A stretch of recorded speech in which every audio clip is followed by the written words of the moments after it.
Hey guys, welcome back. It's Redox here. Thanks again for joining me here with another CNC Rivals video. And today I'm going to show you guys 3 gameplays of this OXANNA Nod faction army that I used to climb myself into the Diamond League today. And this composition worked very well for me.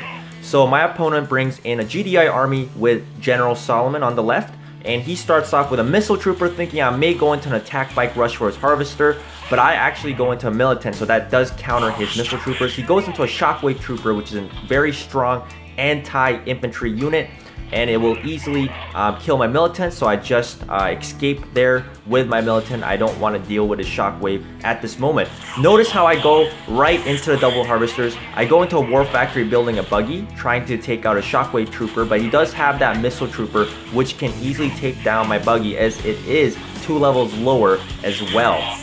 So I will let him have the first launch pad here. I am okay with that, because the whole purpose of this strategy is for me to mine as much Tiberium crystals or gas as I can early on, and not letting my opponent know. But he does actually try to scout me out here with his jump jet troopers. He knows something is going on because I'm not pumping out enough units, and he sees my double harvesters indeed. And jump jet troopers are great at taking out vehicles, but I do build my Temple of Nod just in time, and I really don't want to lose this harvester, so I do try to micro away with it as best as I can. I build a quick flame tank, and the flame tank is going to take out this jump jet trooper, and that jump jet trooper almost takes out my harvester with his ion cannon as well, but I make it out just in the nick of time, using also OXANNA's ability on my flame tank, because I really don't want to lose this very expensive unit that I built just now.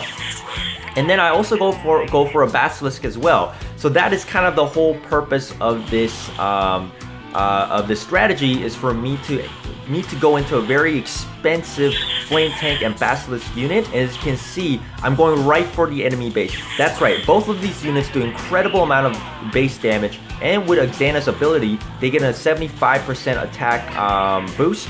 They do take more damage with that, but you can see just how quickly his base health went down with that one Basilisk Obelisk laser. And my flame tank is just trying to take care of all his missile troopers as he can. He goes for a Sandstorm, which are great against Basilisk, and so are missile troopers, but he just cannot get me in time. And one missile with that 1 and 2 Basilisk lasers on his base with OXANNA's fanaticism took him out. Alright guys, this is game number 2. Okay, so this is pretty much the same kind of strategy that I'm using once again. My whole goal is to get to the enemy base with my expensive Temple of Nod units that do a lot of damage to the base. So in this startup though, I actually go right into the attack bike instead of going into a harvester. The reason why is sometimes you have to switch up your strategy, and I'm facing against a Nod opponent as well, so I was thinking he may go into attack bikes himself, and I would be very vulnerable if I was to just go into 2 harvesters or even 1 harvester from the beginning. So I do take out his harvester, but his 1 scarab unit unfortunately takes out both of my attack bikes, which were costly for me. But I still build another attack bike to go right to the north Tiberium mineral crystal field. This time I know that I can't handle those scarabs with those attack bikes. With the attack bike speed advantage, I am able to rotate around that scarab to take out, or try to take out, his second harvester here, which will be a great boost of economy for me. I finally go for a harvester right now, thinking I may be safe. He gets the first missile, which I'm okay with. Once again, with this strategy, as long as I'm able to get out my Temple of Nod units in time, I should be okay. So with the 2 harvesters taken out, and with my harvester mining, I do make a Basilisk, knowing that he has all ground units and no air units to be seen yet. And he's got a lot of attack bikes, so I didn't want to build any flame tanks. Of course, attack bikes do counter the flame tanks. Flame tanks are only good against buildings and infantry.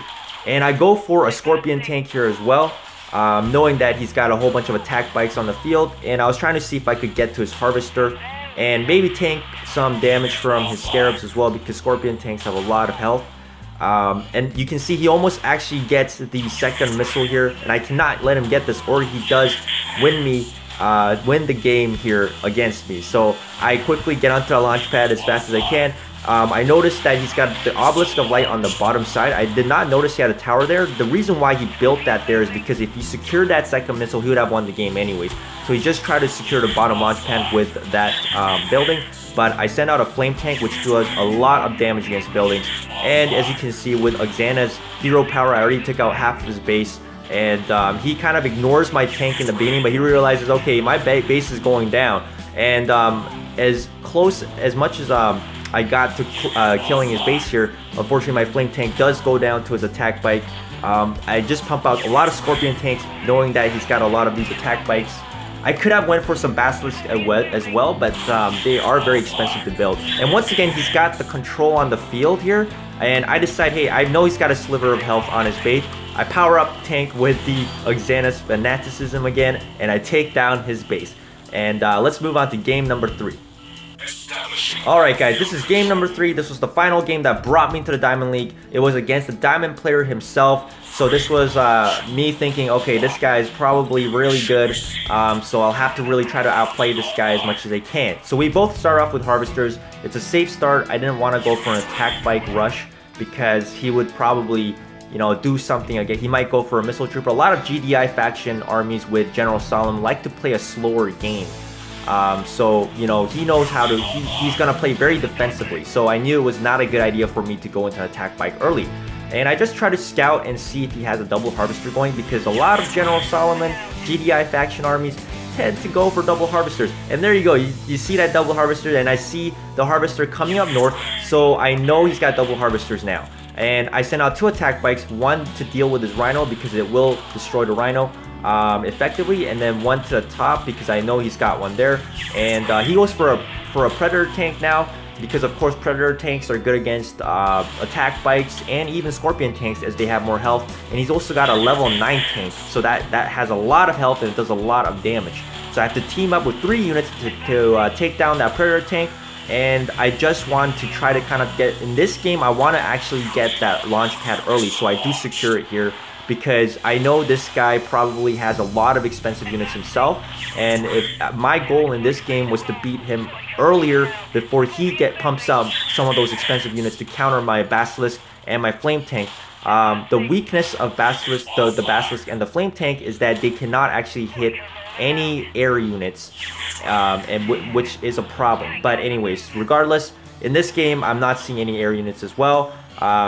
And I do send out 1 Basilisk here, and instead of going for his base, I'm going to try to actually secure the field. He sends out a Zone Trooper, seeing that I have a Basilisk, and I will go into a Flame Tank, seeing that Zone Trooper, of course, because the Basilisk is not very good against the Zone Trooper, unless I am firing it from range, because the Basilisk the strength of the Basilisk is that it has 2 tile range, as you guys see, but the Flame Tank is able to take that, is easily taking out that Zone Trooper. He goes for another Predator tank here, and he goes for the Juggernaut Artillery, and I had no idea he's got the artillery until he starts firing here. Now, the weakness of the artillery is that it does not hit air units, so my Basilisk can actually survive from that artillery bombardment. I go for Basilisk in this game instead of going for Flame Troopers, and I power up with my OXANNA hero power here, because I only need 1 missile and I win the game. I know if I go for Flame Tanks, the Flame Tanks will be shredded by Predator Tanks and the Juggernaut. He goes for an Iron Cannon, taking out my Basilisk there, but I pump out another Basilisk just in time. I send out 1 quick attack bike to try to secure that south launch pad there. And at this point, I pretty much secured a missile here, and I win the game with the last missile here hitting his base. So that was a good game from all of my opponents here, and this is the army that I used to climb myself out of Platinum to Diamond. It works very well. You need to know when to hit your enemy's base, and you also need to understand when to secure the launch pads, or when you should go for enemy harvesters, depending on the map, depending on the opponent, and depending on what units he is using, or the units he is pumping out. So you really have to use this strategy carefully, because of course if you just go straight for his base with these expensive units and you don't actually look at what's going on the map, it can cost you the entire game. But anyways, this is what I used to climb into the Diamond League, and I think this kind of strategy with the Flame Tank, if you get the Flame Tank early on, because I know with the Basilisk you have to be at a certain level to unlock that unit. But the flame tank itself is a very powerful unit, and if you're using the Nod faction, give the flame tank a try. It's a very, very strong unit. Thanks for watching this video, guys, and I'll see you guys next time.